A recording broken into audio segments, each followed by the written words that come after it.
사법개혁안을 발표를 했는데 총 5가지 내용이에요. 대법관 수 증원, 그다음에 대법관 추천위원회 구성을 다양화하고 법관 평가제도를 개선하고 하급신, 판결문 공개 범위를 확대하고 압수수색 영장 사전 신문제를 도입한다. 이렇게 5개의 안이 있는데 그중에서 사실 가장 주목받는 게 바로 대법관 증원이죠. 지금은 14명인데 12명을 늘려서 총 26명으로 만들겠다. 그런데 지금 대법관 중에서 이제 중간에 이래서 임기가 다 끝나가지고 그만두는 분들이 있기 때문에 이분들까지 다 합하면 이재명 대통령이 임명해야 하는 대법관이 총 22명이다. 그래서 국민의힘이 보기에는 이거 지금 사법부 장악하려고 하는 거 아니냐. 이런 비판을 하고 있습니다. 이거에 대해서 좀 어떻게 평가하세요? 그래서 그 이제 숫자를 세면 그렇게 될 수도 있는데, 네. 그게 결국 사법부의, 그러니까 대법관들을 이재명 대통령이 자기들 편만 다 집어넣어가지고 지금 현재 진행 중인 재판 나중에 대법원에 가면 다 이제 무죄 판결 네. 내도록 하려는 거 아니냐. 이게 국민의힘에서 문제 제기하는 거죠. 네. 그런 오해를 받을 여지가 없는 건 아니에요. 그런데 사실은 대법관 증원은 해야 됩니다. 네. 이게 판사들도 다 동의하는 거예요. 지금 14명으로 이렇게 돼 있는 구조는 좀 문제가 있다는 거고요. 근데 이제 어떻게죠? 이걸 한꺼번에 이렇게 하는 게 옳으냐? 아니면 이 다른 문제하고 얽혀 있거든요. 이를테면 대법관 증원도 필요하지만 법관 전체가 지금 사건이 너무 많아져가지고 1, 2심 판사들도 늘려야 됩니다. 네. 또 이 대법원 상고 허가제라는 게 있어요. 지금은 무조건 3심까지 가죠. 상고 허가제를 도입을 하면 2심 끝난 재판은 심사를 해서 이건 상고 대상이 안 된다. 그러면 거기서 그냥 끝나는 거예요. 네네. 2심으로. 그러니까 아예 대법원에서 심리를 안 하는 겁니다. 그 상고 허가제를 도입하자. 이게 법조계에서 굉장히 오래됐고. 그건 누가 사법부에서 주로 대법관들이 네. 요구하는 겁니다. 네, 상고 그때 허가제를 박근혜 해달라. 시절에 그 양승태 대법원장 사법농단이 그렇습니다. 그것 때문에 이제 그것 때문에 시작이 된 그거를 거죠. 요구하기 위해서. 그래서 이제 그게 꼭 상고 허가제에 대해 찬반이 있어요. 논란이 있어요. 근데 그런 거하고 묶어서 그러니까 1, 2심 법관 증원 문제 이거하고 묶여 있는 문제예요. 네. 대법관 증원이. 그래서 이 대법관 증원에 대해서 대법관들 당사자들 조희대 대법원장 포함해서 또 판사들도 그 자체를 반대는 하지 않습니다. 네. 그런데 이제 어떻게 할 것이냐. 이제 사법부의 그 다른 문제들, 그러니까 법관 전체적인 증원 문제, 이런 거 하고 좀 같이 묶어서 좀 합리적인 개혁을 하는 게 옳지 않느냐. 그쪽의 네. 반론인데 꽤 일리가 있어요. 이게 검찰 개혁은 사실 우리 국민 다수가 이거 문제가 심각해. 검찰 출신 대통령 시켰다 나라 망할 뻔했어. 공감이 네. 있죠. 그래서 검찰청 없앴잖아요. 그거 잘한 겁니다, 지금도. 근데 이 사법개혁에 대해서는 일단 너무 어려워요, 네. 내용이. 네. 이게 뭐야? 자꾸 야당에서는 이재명 대통령 사법 리스크 벗기려고 하는 거다 그러니까 진짜 그런가 싶기도 하고 껌뻑껌뻑하고 있는 거죠. 그래서 이럴 때일수록 여론 수렴 잘 하고 사법부 얘기도 좀 듣고 사법부보다도 더 중요한 게 국민 여론 수렴이고 또 학계 얘기를 많이 들어야 됩니다. 네. 굉장히 중요한 사법 시스템이에요. 그래서 앞으로 이제 그런 그 여론 수렴과 의견 청취의 시간을 좀 가질 겁니다. 그래서 이번 정기국회 안에 밀어붙이겠다고 그러는데 실제로 그렇게 될 것 같지는 않고요. 그래요? 네. 아마 속도 조절을 하지 않을까 이렇게 예상이 됩니다. 있을 수밖에 없다. 네. 저는 사법개혁안 이런 발표를 조금 더 빨리 했었으면 더 좋았을 거라고 생각합니다. 그러니까 네. 말씀대로 저도 이런 거 준비할 때 사법개혁 이런 거 나오면 와, 이 법 없이도 살 사람인데 네, 또 공부해야 예. 되네 이러면서 그래서 힘들었다. 구체적인 내용도 어렵고 그러니까 또 이렇게 들으면 이게 맞는 것 같고 또 저렇게 들으면 또 그것도 일리가 있는 것 같고 그렇지 않습니까? 근데 그럼에도 불구하고 이 부분에 대해서 좀 더 깊이 있게 천착하고 고민했던 그리고 어쨌든 국민들의 대의기관으로 개혁을 하겠다라고 하는 입법부에서 이걸 추진해 나가는 건 옳다라고 생각을 해요. 그래서 디테일을 모른다 하더라도 진행되는 과정에 대한 좀 큰 원칙적인 부분에 대해서 동의가 생기면은 국민들은 그 부분에 대해서 힘을 실어주는 거지 않습니까? 모든 걸 개혁할 때 어떻게 자꾸 하나하나까지 다 국민들의 여론을 다 물어보고 하겠습니까? 그런 측면에서 냉정하게 몇 가지 개혁안들을 딱 제시하고 국민들에게 차분차분하게 가면 지금 이루어지고 있는 내란 이 과정에서 우리나라 사회의 모든 부조리들이 지금 다 올라오고 있는 상황이잖아요. 그 연장선상에서 사법개혁까지 가고 있기 때문에 저는 국민적인 동력들을 얻어낼 수 있었을 거라고 생각을 합니다. 근데 중간에 저는 예를 들어서 그런 거 있지 않습니까? 조희대 대법원장에 대한 네. 대한 사퇴론. 이쪽에서의 대응의 방식들 그리고 그걸 가지고 오히려 여론을 일으켜서 사법 개혁을 하겠다라는 전략이었는지 모르겠지만 저는 그게 잘못된 악수였다라고 생각하거든요. 네. 왜냐하면 아까도 말씀하셨던 것처럼 내용에 앞서서 지금 이미 동력이 생겨 있기 때문에 태도와 자세가 국민들에게는 더 중요해요. 네. 그리고 사법개혁의 문제는 제도개혁의 문제이기도 하지만 기본적으로 불신을 극복해내는 문제거든요. 그래서 개혁 주체에 대한 불신은 딱 와 있는데 개혁을 하겠다는 주체에 대해서 사람들이 자꾸 갸우뚱하게 되는 네. 겁니다. 아, 정확한 진단이시네요. 그래서 저는 오히려 지금처럼 딱 정확하게 첫째, 둘째, 셋째, 넷째, 다섯째 필요한 이유가 이겁니다. 네. 그렇게 딱 제시하고 이걸 가지고 아까 말씀하셨던 것처럼 학자들도 붙고 공론의 장을 만들고 조사도 하고 KSY 조사도 하고 조사도 하고 그런 식으로 해서 네. 정확하게 이 내용과 정책 방향을 가지고 심도 있게 논의할 수 있는 공간으로 몰고 갔으면 좋겠고 국민의힘이 반대를 하기 위해서 이게 이재명 대통령을 위한 거 아니냐 뭐 이렇게 하든 말든 간에 네.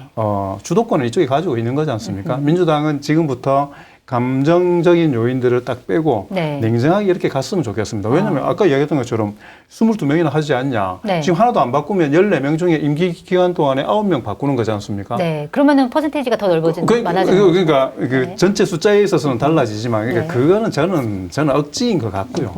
그리고 필요하다는 부분에 대해서 끊임없이 국민들을 설득시킴으로 인해서 개혁 주체들의 진정성을 보여주는 게 관건이라고 생각을 합니다. 아니면 그 22명이 너무나 이제 과도한 숫자처럼 비칠 수 있으니까 그걸 이재명 정부 내에서 하지 말고 좀 더 시간을 들여서 뭐 3년 내가 아니라 뭐 5년, 뭐 6년 이렇게 늘리는 방법도 있는 거 결국은 아닌가요? 그렇게 타협을 할 거예요. 네. 일단 민주당에서 내놓은 안에는 1년 뒤부터 시작해서 뭐 1년에 네, 4명씩. 이렇게 네. 돼 있죠. 근데 그거는 그렇게 하면 이제 속도에 문제가 있으니 그건 좀 약간 늦추고 5년 네. 이렇게 늦추고 또 아까 제가 말씀드린 대로 1, 2심 판사 증언 문제도 같이 논의하자. 네.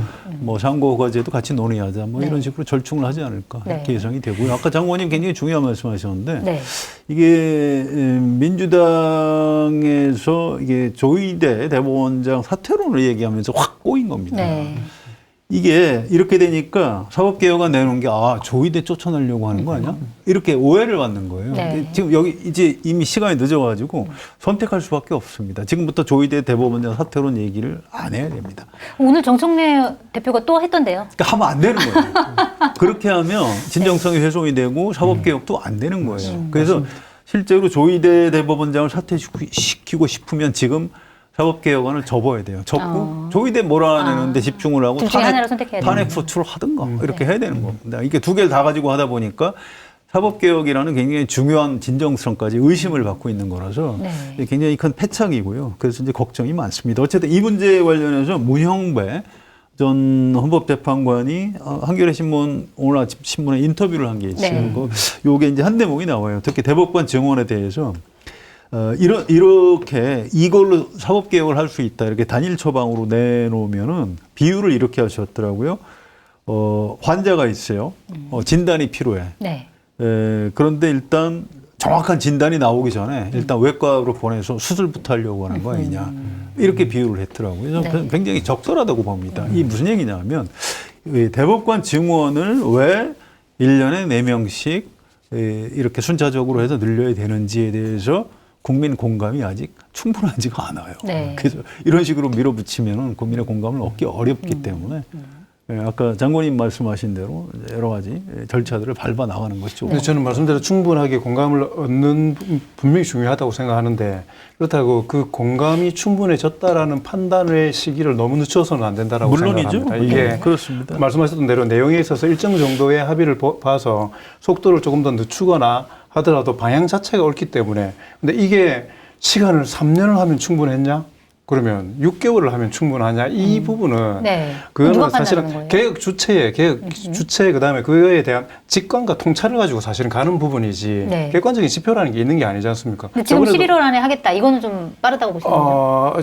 그러니까 그 부분은 그 속도에 대한 부분은 여론에서 가장 크게 좀 짚어봐야 될 부분이라고 생각하는데 전에 이야기했던 것처럼 검찰개혁 너무 서두르지 마라. 검찰개혁을 언제부터 했는데요, 저희가. 굉장히 언제부터 오래됐죠. 논의가 됐는데 네. 사법개혁이라는 이 부분들도 아까 말씀하셨던 몇 가지 제도 저는 잘 몰랐었지만은 뭔가 지금 문제가 있고 손봐야 되겠다라는 이야기들은 끊임없이 됐었던 거지 않습니까? 네. 근데 이제 딱 되니까 마치 아무 논의도 없었고 갑자기 떨어진 것처럼 정치적인 의도 때문에 갑자기 나온 것처럼 간 프레임도 저는 극복해야 될 프레임이기 때문에 네. 속도전을 내는 건 저는 맞다고 생각합니다. 방향을 정확하게 가는 것도 맞고. 근데 대신에 애초에 주장했던 부분들을 원안을 반드시 관철시켜야 한다라는 부분에 있어서는 여유를 좀 가지는 게 좋을 거다라고 네. 생각하고 네. 대신에 반드시 검찰 이번에 했던 것처럼 조금 빠르긴 했지만은 어느 시기까지 가시적인 제도적인 결정이 이루어지는 거는 좀 부족하더라도 성과를 반드시 내야 된다고 생각합니다. 때가 되면 해야죠. 맞는 말씀이신데 어떤 걱정이 있냐면요. 그러니까 이거 지금 좀 우리가 할 게 많아요. 내란 극복도 해야 되고, 네. 검찰 개혁도 해야 되고, 사법 개혁도 해야 되고, 언론 개혁도 해야 됩니다. 네. 이 당 이론에 대해서 반대할 사람 없어요. 다 해야 됩니다. 근데 이걸 이렇게 한꺼번에 다 몰아서 이렇게 하게 되면 그 각 영역별로 기득권 세력들이 있어요. 거기가 결집할 수 있는 빌미를 주는 겁니다. 네. 그러니까 하나씩 하나씩 해야 되는데. 저는 그렇게 생각해요. 그래서 무슨 별 크게 바뀌는 거 아닙니다. 해서 하나씩 갖고 서로 연락하기도 전에 막 자기 문제 하기 한꺼번에 다 해야 되는 부분도 좀 있는데. 아니요, 그게 그렇게 해서 실패한 게 열린우리당 4대 입법 개혁이에요. 네. 그때 명백히 잘못된 겁니다. 선전 포고하고 쳐들어가면 개혁이 안 돼요. 혁명은 가능합니다. 혁명은. 지금 혁명의 시기예요? 아닙니다. 지금 우리가 하는 게 개혁이잖아요. 네.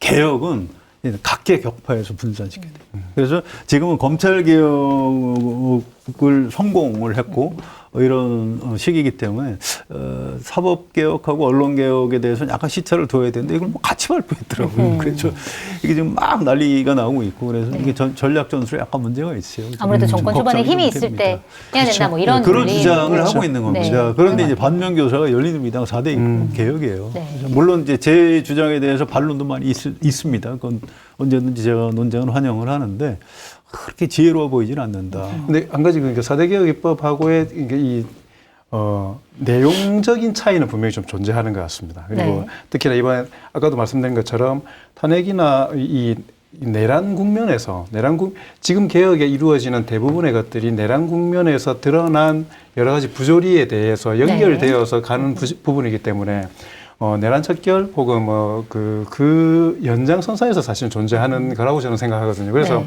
그 부분에 있어서의 약간의 차이점들은 존재하되 말씀하셨던 대로 저항이 조직화될 수 있게 너무 아까도 말씀드렸던 것처럼 원안을 고집하면서 고집불통으로는 가서는 안 된다라는 생각은 좀 듭니다. 네. 태도 얘기 간단히 하자면 이를테면 이런 겁니다. 사법개혁 해야 되는데 어떤 의원들이 뭐 조요토미 히데요시 이렇게 왜 그런지 모르겠습니다. 그림 그려가지고 막 공격하고 또 이제 언론 개혁을 해야 돼요. 그런데 그래 그 기레기들 이기 위해 싹 개혁해야 돼 이런 식으로 나오는 거예요. 그러면 이를테면 민주당 정권에 대해서 굉장히 우호적인 이를테면 그 판사들도 있고요. 네. 언론인들 중에서도 그런 사람들이 꽤 많은데 이 사람들 전체를 이렇게 감정을 적으로 돌리는 부분이 있어요. 그래서 좀 더 지혜로웠으면 좋겠다 이런 생각입니다. 네. 우리가 또 이 얘기도 해야 됩니다. 지금 5개 사법 개혁안 발표뿐만이 아니라 지금 민주당 특히 정청래 민주당 대표가 강하게 추진하고 있는 것 중에 재판 소원 제도라는 게 있는데 이거는 이제 대법원 확정 판결에 대해서도 헌법 소원을 할 수 있게 만드는 제도예요. 지금 법으로 보면 헌법 소원을 할 수 있는 거는 여러 가지가 있지만 대법원에서 확정 판결이 난 거는 헌법 소원을 하지 못하게 되어 있습니다. 근데 지금은 이제 그거를 풀어준다라는 건데 이게 국민의힘 입장에서는 또 이렇게 얘기하는 거예요. 이재명 대통령 무죄 만들기 아니냐. 그러니까 이재명 대통령이 지난 대법원에서 선거법 사건에 대해서 유죄 취지로 파기환송을 한 건 결국 유죄가 확정된 거나 다름이 없는데 대법원에서 유죄가 확정될 경우에 한 번 더 심판을 받아보려고 하는 포석 아니냐 이런 비판을 하고 있단 말입니다. 근데 이거를 추진하는 게 맞는지 어떻게 보세요? 지금도 저도 잘 모르는데 이번에 막 찾아보니까 지금도 예를 들어서 이것과 유사한 건 재심이나 비상상고입니까? 이런 걸 통해서 검찰총장이 이야기하면 대법원에서 확정된 판결도 그러니까 근거가 명확할 때 뭐 할 수 있는 아주 예외적인 것들은 존재하던데 그러니까 아까도 말씀드렸던 것처럼 지금 사법개혁이 이루어지고 있는 모든 부분에 있어서의 동기는 불신 때문이지 않습니까? 대법원에서 확정 판결 난 게 믿을 수가 없다라는 그걸 지금 바탕으로 깔고 있는 거잖아요. 네. 근데 그 믿을 수 없는 게 사실은 조희대 대법원장이나 지금까지 해왔던 행태들이 그 부분에 대해서 명백한 건 또 다툼이 있겠지만 제 생각에는 아주 명백한 근거들을 보여줬던 거지 않습니까? 예. 지금까지. 그러니까 그런 불신에 관련된 부분이기 때문에 그걸 단순히 뭐 대통령과 연결 지어가지고 살리기 위한 것 이런 부분으로 갈 건 아닌 것 같고 저는 사실 이 문제를 어떻게 하는 게 좋을지 솔직히 여러 가지 고민을 했는데도 뭐 필요하기도 하고 네. 또 그게 너무 잦아지면 이건 그냥 이게 단계만 더 오히려 하나 더 많아져 버리는 그러면은 피곤해질 수도 있는 거죠, 오히려. 없는 사람은 재판하는 피가 마르는 거잖아요. 안 네. 할 수도 없고 사실 그런 것들이 있지 않습니까? 그래서 고민을 해봐야 되는데 저번에 이재명 대통령이 국무회의에서 그 이야기 했잖아요. 네. 검찰의 무분별한 항소 상고에 대해 가지고 우리 다시 법적으로 한번 고민을 해보자라는 이야기도 했지 않습니까? 네. 그래서 저는 이번 사법개혁이나 내란 국면 다음에 오는 것 중에 가장 우리나라 유의미한 것은 모든 절차에 대해서 의심하고 다시 한번 논의해 볼 수 있는 계기가 됐다라는 거라고 생각을 해요. 그래서 항소상고 제도 전체에 대해 가지고 이번 기회에 그 위협 요소, 그다음에 기회 요인 이런 것들을 다 깨놓고 좀 논의를 했으면 좋겠는데 저는 5개를 먼저 하고 하나를 뒤로 좀 미룬 이유는 네. 수용성에 문제가 있었다라고 생각을 하거든요. 네. 그런 측면으로 봤을 때 이 6번째는 국민들의 여론을 묻고 아까 말씀하셨던 것 전문가들 의견을 듣되 이 또한 저는 협의할 수 있는 카드로 갔으면 좋겠다는 생각이 오히려 사실 듭니다. 이 문제는 더 복잡한 게 지금 헌법재판소랑 대법원이랑 입장 차이가 굉장히 극명하게 갈리더라고요. 헌법재판소는 도입해야 된다. 대법원은 안 된다. 누가 서로의 재판에 우위에 있느냐를 따지는 것처럼 됐기 때문에 굉장히 복잡해졌어요. 어떻게 보세요? 그러니까 헌법재판소가 한겨레 신문하고 같은 해에 만들어졌어요. 네. 그 1987년 요랑장의 산물입니다. 한겨레가 그때 국민주모금으로 탄생했고 그 헌법재판소 가면 굉장히 반가워했어요. 뭐 우리는 동지다 그래서 무슨 소리냐고 했더니 헌법재판소가 87년 헌법 개정에 의해서 만들어진 기구입니다. 그런데 원칙상은 헌법재판소 말이 맞아요. 이를테면 사법부 재판 결과에도 이게 헌법 위반 소지가 있다. 국민의 기본권을 침해당한 거다. 이런 경우에는 예외적으로 헌법재판소에서 뭔가 좀 최종적으로 한번 봐야 되는 것 아니냐. 일리가 있습니다. 네. 그런데 또 우리나라 헌법 자체가 최종적인 재판 권한은 대법원이 갖게 이렇게 또 돼 있습니다. 그래서 이거를 어떻게 보느냐인데 이제 야당에서 얘기하는 대로 이게 40배다. 이건 좀 무리한 얘기고요. 네. 또 이재명 대통령을 최종적으로 헌법재판소에서 뒤집기 위한 거다. 그건 말도 안 되는 얘기입니다. 이게 우리나라 헌법재판관들이나 대법관들을 너무 우습게 보고 하는 전혀 그건 말이 편을 안 들어줄 되고요. 것이다. 뭐 이런 다만 지금 현재 우리 국민이 사법부에 대해서 좀 불신이 좀 있지 않습니까? 아까 장관님 말씀대로. 그래서 그렇다면 혹시라도 최종 판결이 내려졌지만 이게 헌법에 뭔가 문제가 되는 저촉이 되는 국민 기본권을 침해한 이런 거라면 한 번쯤 헌법재판소에서 마지막으로 또 한번 살펴볼 수 있는 제도를 도입할 수 있는 것 아니냐. 일리가 있는 겁니다. 네. 또 독일에 실제 그런 제도가 지금 운영되고 있고요. 그런데 이게 아까 장관님 말씀하신 대로 여러 가지를 한꺼번에 묶어서 하다 보니까 이게 뭐지? 지금 30도 복잡한데 40만 되는 거야? 네. 라는 국민의힘 쪽 주장이 먹히고 있는 측면이 있어요. 네. 그래서 이게 쉽지는 않을 것 같고요. 앞으로 논쟁은 좀 계속 해 나가야 될 부분인데 저는 개인적으로 도입하는 게 옳다고 생각합니다. 도입하는 게 옳다. 네. 원칙적으로는 그래서 저는 이번에 가장 큰 게 민심이네요, 민심. 그러니까 이 원래 그렇지 않습니까? 뭘 관철시키려고 하면 그 내용 자체에 집중하는 것도 있지만 이걸 관철시키기 위해서 이걸 반대하거나 아니면 저항할 수 있는 그 객체들을 좀 분열시키고 분화시키는 것도 필요한 거잖아요. 네. 아까 그 대법관 할 때 추천을 전국 대법관 회의에도 주고 뭐 전국 법관 회의에도 주고 이게 저는 보면서 대법원장의 그 이렇게 권한을 분산시키는 과정에서 법적 사법 체계 내에 의견들을 좀 다양하게 만들려고 하는 데서 전략적으로 포석이 될 것 같다라는 생각이 들었던 것처럼 네. 말씀 들으면서 이 건에 대해서도 어쨌든 제일 탑으로 치고 있는 법조계에서 헌법재판소하고 대법원 이런 데가 다른 의견이 나오게 하고 네. 상호 견제하면서 의견들을 좀 치열하게 하도록 하는 건 결론이 어떻게 나든 간에 견제와 균형이라는 측면에서 나쁘지 않은 과정이 될 거라고 생각합니다. 이걸 정치적으로만 이용하지 않으면 되게 건전하고 좋은 정책 그 토론이 될 수 있을 텐데 이걸 좀 너무 정치적으로 이용한다. 이게 또 문제가 될 수도 있을 것 같다. 이런 생각이 좀 듭니다. 마지막 이슈는 언론개혁입니다. 사법개혁도 머리 아픈데 언론개혁까지 지금 추진하고 있는 상황. 또 뭐가 남았나 했네. 자, 일단 이제 민주당에서 언론개혁 특위가 20일 날 허위조작 정보 근절법을 발표를 했습니다.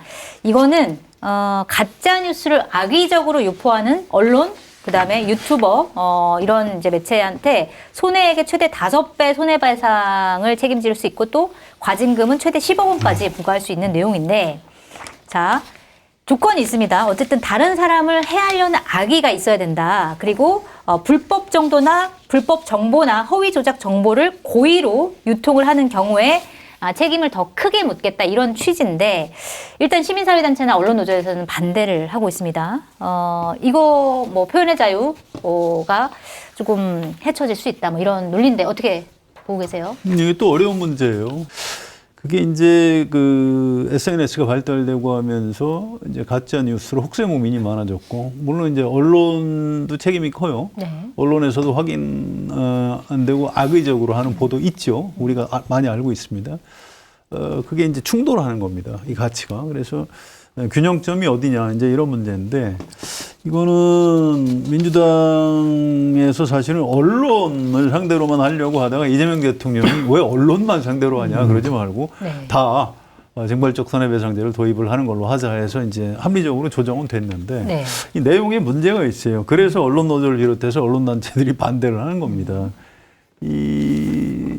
이를테면 그 한겨레 신문에서도 오늘 아침에 이 문제를 갖고 사설을 썼는데, 한겨레 신문은 당연히 언론 개혁이 창간 정신이에요. 언론 개혁에 당연히 찬성을 해야 되는데도 좀 걱정을 좀 담았더라고요. 그러니까 이를테면 악의에 대한 입증 부분인데, 피해자의 입장이나 의견을 확인하지 않은 경우, 요게 이렇게 되면 악의가 있다, 이렇게 본다는 건데, 취재원이 자기한테 불리한 사안에 대해서 취재한 기자한테 그냥 샷 더 마우스, 말을 안 해 버리면 확인이 안 되죠. 확인이 안 되는 하고 거죠. 싶어도 안 되는 그럼 상황이 기사를 쓰지 말라는 굉장히 거예요. 많죠. 이거는 기사를 막기 위한 이런 통제 장치로 악용될 가능성이 굉장히 큽니다. 그래서 이건 안 되고요. 그래서 이게 그 검찰청 해체, 이거에 대해서는 공감이 있는 거지만, 이런 언론 표현의 자유 이런 부분에 대해서는 이를테면 좀 여러 가지 좀 더 신중하게 접근을 해야 되는 문제가 아닌가 이렇게 싶고요.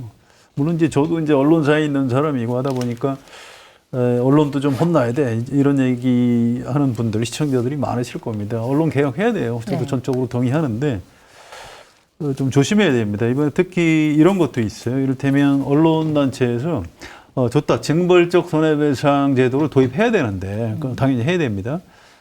그런데 이 대기업이나 정치인, 고위공직자는 빼자. 왜냐하면 그 사람들이 언론의 입을 틀어막기 위해서 이 제도를 악용할 가능성이 있다 해서, 이 초장부터 줄기차게 요구했는데 이걸 안 받아줬어요. 예를 들어서 정치인이나 고위공직자나 대기업에서 만약에 그거를 청구를 해버리면 아예 자기네들에 대한 비판 기사를 막을 수 있는 방식으로 쓰일 수 있기 때문에, 요 청구 자격에서 대기업, 정치인, 고위공직자는 제외하자라고 했는데 그게 받아들여지지 않았습니다. 받아들여졌어요. 근데 이게 살아있으면 윤석열 대통령이나 김건희 여사, 또 뭐 장동혁 대표, 정청래 대표, 이런 사람들이 이 언론을 상대로 이제 징벌적 손해배상 청구 많이 할 수 있게 해놓는 거죠. 안 돼요. 그렇게 하면 언론이 왜 있습니까? 기본적으로 감시견이고, 워치독이라는 말 아시죠? 워치독. 이 개는 머리가 좀 나쁜 대신에 뭔가 분위기가 이상하면 짖는 겁니다. 짖지 못하게 하면 어떻게 해요? 뭐 이건 잘못된 거고요. 앞으로 이제 법안을 손질해 나가는 과정에서 이 부분, 대기업이나 정치인, 고위공직자는 이 징벌적 손해배상을 청구할 수 있는 주체에서 빼야 된다고 저는 생각합니다. 일반적으로 저는 동의합니다. 정치인, 대기업, 뭐 고위 공무원들은 빼야 된다. 근데 그 정치인이 정치인 개인이 아니잖아요. 대기업도 사실은 경영하는 사람이 저도 그걸 경영하는 재벌 총수, 뭐 돈을 위해서 모든 걸 그런 부분에 일면 정도 동의하지만은 그 기업에 영향력을 미치고 있는 사람들이고 근데 이런 사람들조차도 사실은 허위 뉴스 이런 데에 대해서는 보호받아야 될 이유가 있는 사람들이거든요. 그래서 그건 좀 어려운 문제인 것 같습니다. 네. 근데 어쨌든 그럼에도 불구하고 아까 말씀드렸던 것처럼 지금 전체 사회에 있는 각 영역의 불신들을 극복해내기 위한 개혁들이 이루어지고 있는 상황이기 때문에 네. 언론에 대한 개혁도 어쩔 수 없이 받아들일 수밖에 없는 상황이라고 생각을 합니다. 언론 개혁 해야 돼요. 거듭 말씀드리지만. 그런데 우리나라 이제 역사가 있는 겁니다. 과거에 정권을 잡은 쪽에서 언론 보도를 막기 위해서 제가 당해봤어요. 그 김영삼 대통령 때 김현철 씨 관련해서 무슨 기사 썼다가 상당히 세게 소송이 들어왔는데. 검증된 상품을 인터넷 최저가보다 저렴하게 판매하고 있는 마켓타니 쇼핑몰에서 전통 방식의 맛있는 식혜를 준비했습니다. 모든 재료 100% 국내산으로 설탕 대신 당 흡수가 거의 없어서 몸에 좋은 차수국 분말로 자연의 단맛을 건강하게 담았습니다. 500ml 6병 세트 25,000원, 1.5리터 3병 세트 3만원 무료 배송입니다. 여러 옵션이 있으니 마켓타니에서 확인해 보시기 바랍니다. 주문 방법은 유튜브 화면 좌측 하단을 클릭하시거나 포털에서 마켓타니를 검색하셔서 주문하시면 됩니다. 문제는 형사 고소를 했어요. 네. 근데 제가 검사한테 가서 이제 참고인 조사도 받고 그런 적이 있는데, 그래서 이게 참